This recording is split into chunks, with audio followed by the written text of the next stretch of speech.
So in a lot of techno, they tend to have these really, really cool kind of moving chords. And what I mean by that is the chord is exactly the same note all the way through, but the way they kind of get it to increase in frequency content or in reverb is really conducive to how the track moves. You know, you can keep it so minimal with techno and make it so effective at the same time.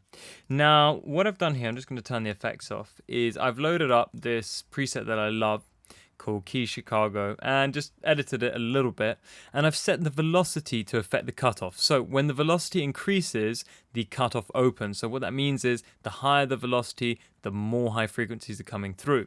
And what's cool about this is I don't have to automate this in. I can just do this via velocity, so it's so much easier to control. And just check this out.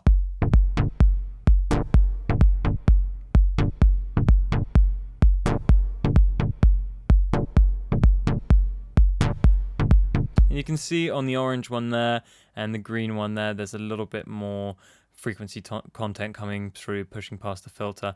And these ones are a little bit lower. And that really, you know, it's not something that the general listener's gonna know. It's not gonna be like, oh wow, I love the way you put the velocity, filter, the velocities to affect the cutoff. But it's all about helping the listener feel the music a little bit. So second to that, I just did a little bit of EQ. Now I just did a low cut because there's a lot of low frequencies that are coming through on the sound, and I felt it kind of made it muddy. I love the micro shifter from Sound Toys.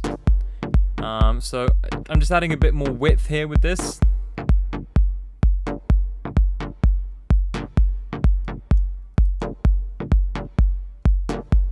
Really cool.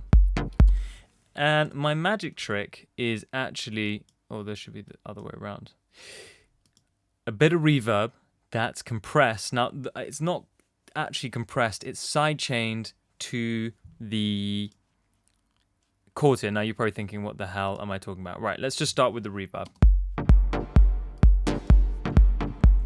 Really nice EMT plate here by UAD.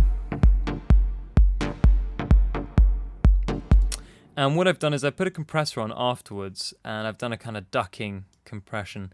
So the compressor is not feeding off of the delay.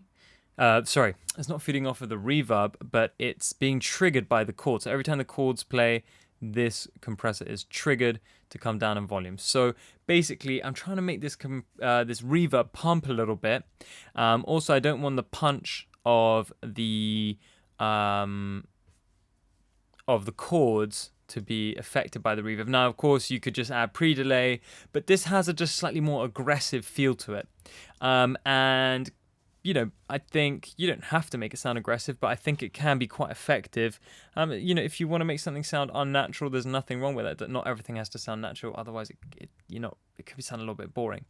So, if you've got the new Logic 10.3 update, you can just feed in an instrument. You don't have to bounce down to audio, which is great. And if I just play this, you can see the chords triggering the compressor. Without, the reverb's just not as fat.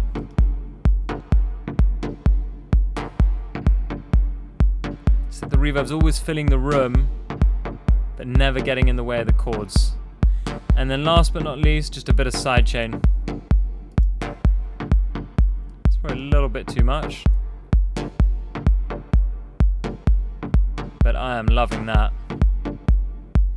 That sounds fantastic. So without, boring. Cool, but boring. And with,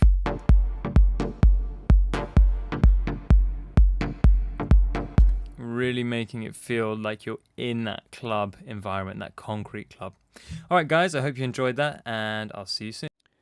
Remember, at Sample Tools by CR2, we also offer a mix and mastering service. Just head over to www.sampletoolsbycr2.com, click on the mastering tab, and you'll find our range of services there.